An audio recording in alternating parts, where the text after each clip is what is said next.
What if your country's border could be breached from underneath without a single alarm going off?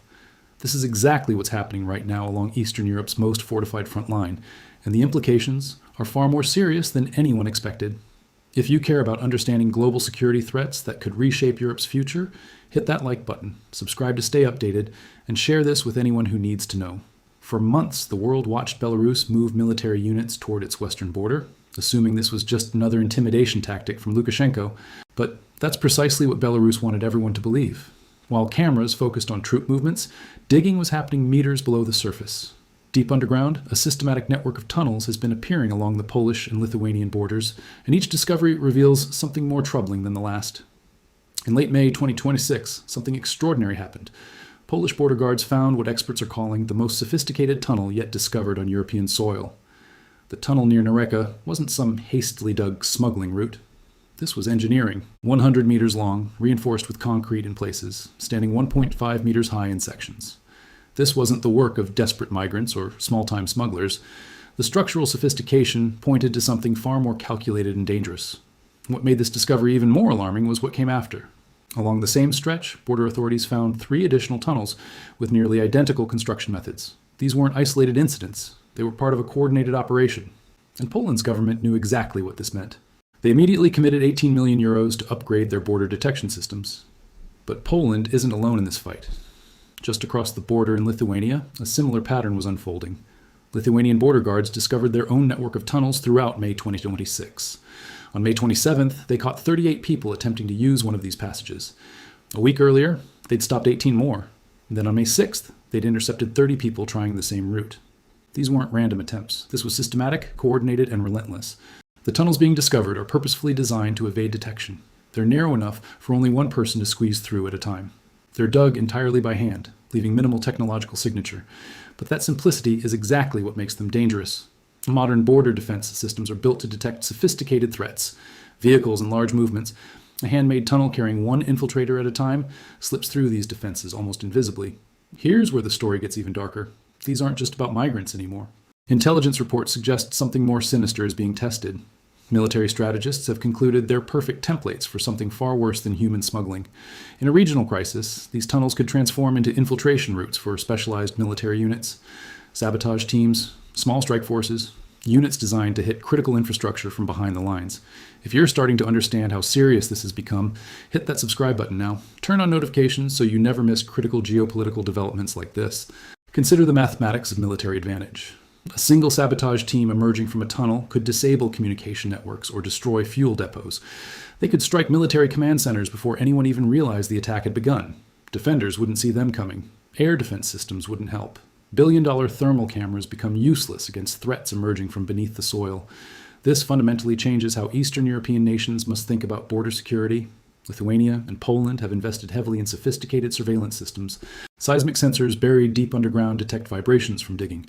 Thermal imaging cameras and AI-powered acoustic monitoring pick up voices through Earth. They've deployed drones, helicopter patrols, and specially trained detection dogs. Yet tunnels keep appearing. The response has been expensive and exhausting. Lithuania has established layered detection networks along its entire Belarus border. Poland has imported ground-penetrating radar systems and installed sensitive listening devices. They can detect the smallest sounds of excavation from hundreds of meters away. But the fundamental problem remains. You can't secure a border an enemy can undermine. Now, here's the critical question. Who's really behind this? Belarus claims it can't control all border activity, but the sophistication tells a different story. The parallel construction methods and the timing of discoveries point to professional military planning. This bears the fingerprints of experts, not random smuggling operations. Military analysts who study hybrid warfare tactics have drawn a troubling conclusion. The tunnel construction methods being used mirror techniques developed in Middle Eastern conflict zones. This isn't coincidence. This is transfer of knowledge. Russia, with its experience in Syria, has knowledge of these tactics. Belarus, as Russia's closest ally, would have access to this expertise.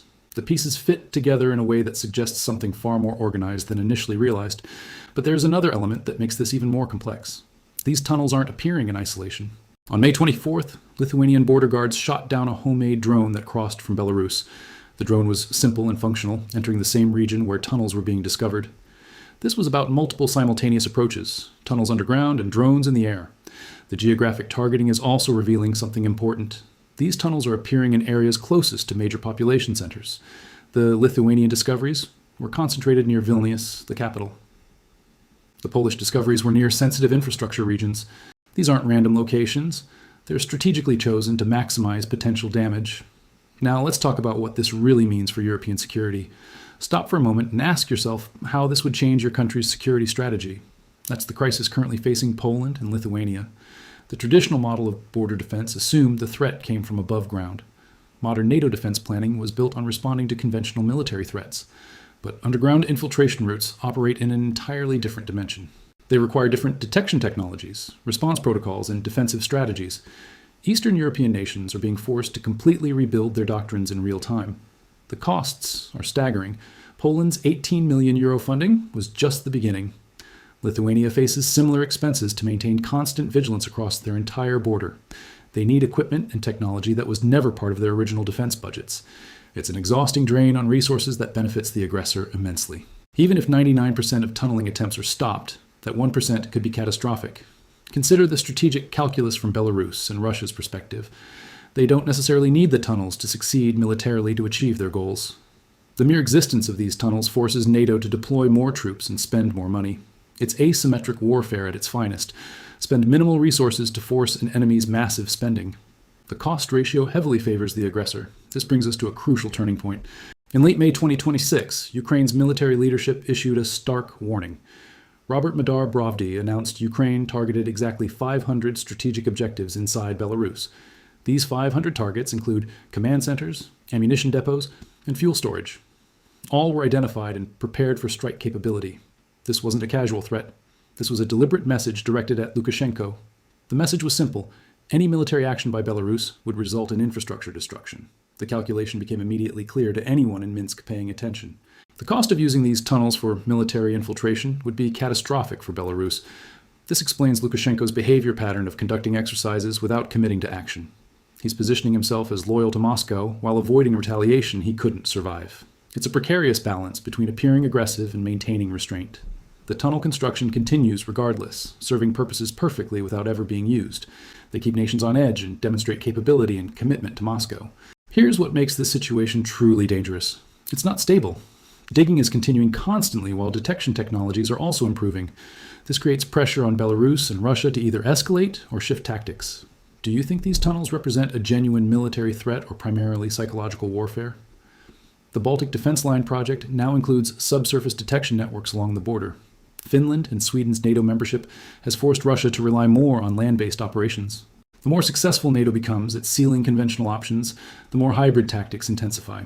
The psychological dimension impacts public opinion, political decision-making, and military morale.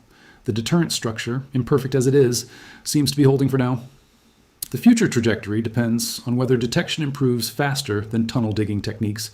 The underground front is becoming one of the defining security challenges of our time.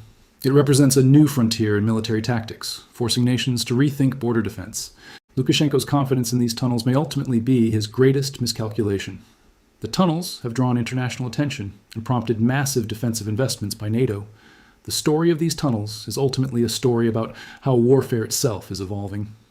It's about the spaces between, underground passages, drone swarms, and information warfare. Is the international response sufficient to contain this threat long term?